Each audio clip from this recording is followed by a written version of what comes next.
So today I thought I'd do a short video, and this was take two because the first one was really long, a lot of unnecessary crap in the video, so I canked it. So I'm going to start this all over again. What I've done is I put together a very small EDC kit, for lack of a better term, for the KLR. Although I haven't done any off-road trail riding, it's something I really want to do. And there's the George Washington National Forest, which is up north from me, northwest I guess. That's a couple hours ride, but the trails are fantastic, and there's a couple of guys that you know, things are in the works, so to speak, of doing some trail riding, camping, things of that nature. And so next spring maybe I will get with Mountaineer Outdoors. He's a few hours away from me. He's also got a KLR. Here next month we probably won't see a lot from him unless it's a hunting or a trapping video, because that's going to consume him. I promise you, you won't see a lot of him anywhere else but the woods. So without further ado, this is going to be phase one. I say phase one because this is going to change. This is something I just threw together tonight to keep on the KLR. In an event I'm on a trail, and things can happen. You get lost, whatever the case may be. You break down, you're by yourself, you're with a friend, one of you gets hurt and you want to stay. These are a few essentials in addition to what I already have on the KLR. You know, the tool kit, the first aid kit, things like that.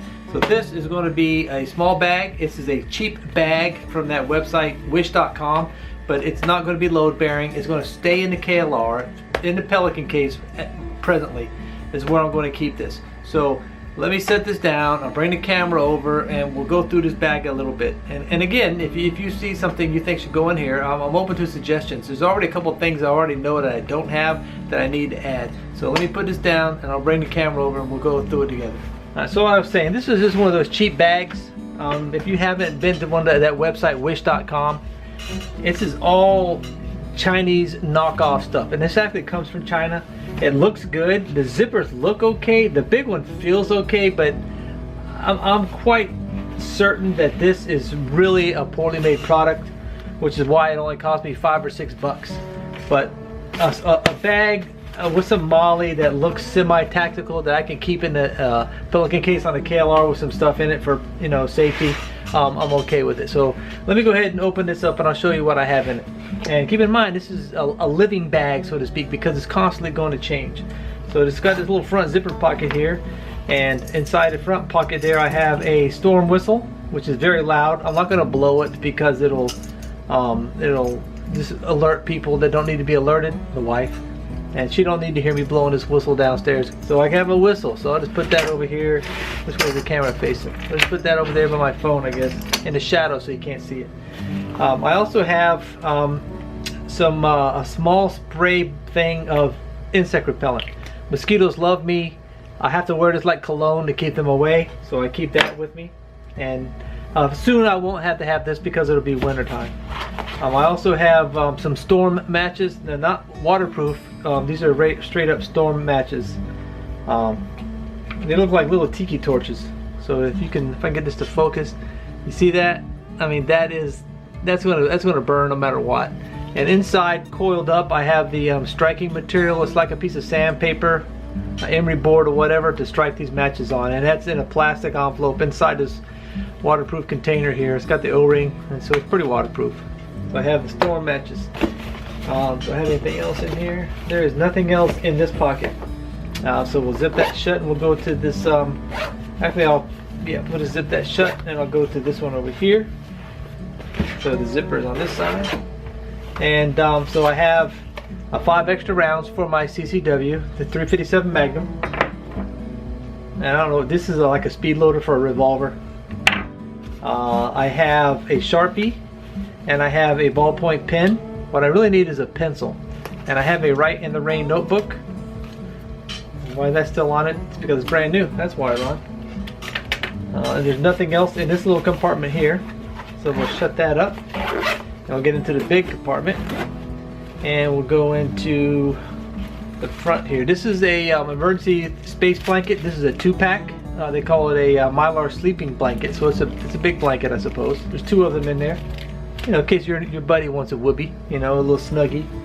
I also have a big 55-gallon drum liner. You can use this to make a quick shelter If you're working on your bike or if somebody gets hurt, if it's raining, you can use this to protect them from the elements and keep them dry.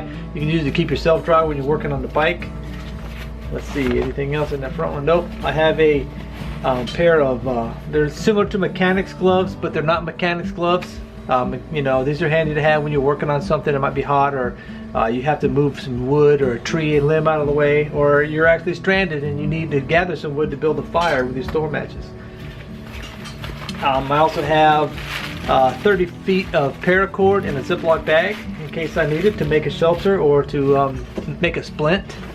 I also have a small roll of Gorilla Tape. Gorilla Tape has 1,000,001 uses. Now this is kind of redundant because in my tool roll I have a small one of those gift cards with some 2-inch Gorilla Tape wrapped around it. Probably only 10 or 15 feet. So this will be, even though it's redundant, it's a good addition to have. There's nothing else in the bottom. I have a 32-ounce Pathfinder Klean Kanteen water bottle, and inside this water bottle I have a bandana which can be used to filter big chunks of stuff if you need to get water out of a pond. And I also have a Sawyer mini, I think that's what this is, water filter in here. Yep, this is a straw that goes on it. Yep, it's a Sawyer mini water filter, and I also have the bottle that attaches to it. So, you know, if I get stranded, worst case scenario, I can get some water out of a puddle. I mean, it sounds disgusting, but at least I know it'll be clean water, filtered water, and I can drink it without dying. And this is just to back flush the filter once you use it. And like I said, this bandana has 110 uses, and you know, from a sling to first aid to, like I said, filtering the big chunks of whatever out of the water you might need to use. And then you can boil water in this container as well if you needed to. Let's see, I also have a fixed blade knife, which is the last item in here. And I did have a Mora companion because they're cheap and you can use them everywhere. But I felt that I'd put a bushcraft style knife in here because it has a ferrocerium rod if my matches don't work or use them all. So I can make a fire with this. And the Mora companion doesn't really have a 90-degree spine. This one does. This one will throw a spark very well. This is a CFK cutlery knife made out of tool steel. A lot of their knives are very affordable and they're very well made and they're solid and they come with a sheath. And so this will be the knife that I keep in this kit. And that's all I got right now in this kit. And like I said, it's not a lot, but it's some fairly decent emergency items to keep out with you. The one thing I do want to add is probably a small wad of toilet tissue for those emergencies, because I'd rather use toilet tissue than rip a pocket off of my pants or tear up my underwear or a sock. You know, it's little things like that that make a difference. So yeah, this is what I'm going to carry on the trail. So see anything you like or you think it needs to be changed, or if you got any questions about any of this gear, or think I should any additions I should add to it, let me know in the comments. And I appreciate it. Appreciate everybody watching. I appreciate everybody subscribing to the channel. Y'all be safe, ride safe, and have a great weekend. Later.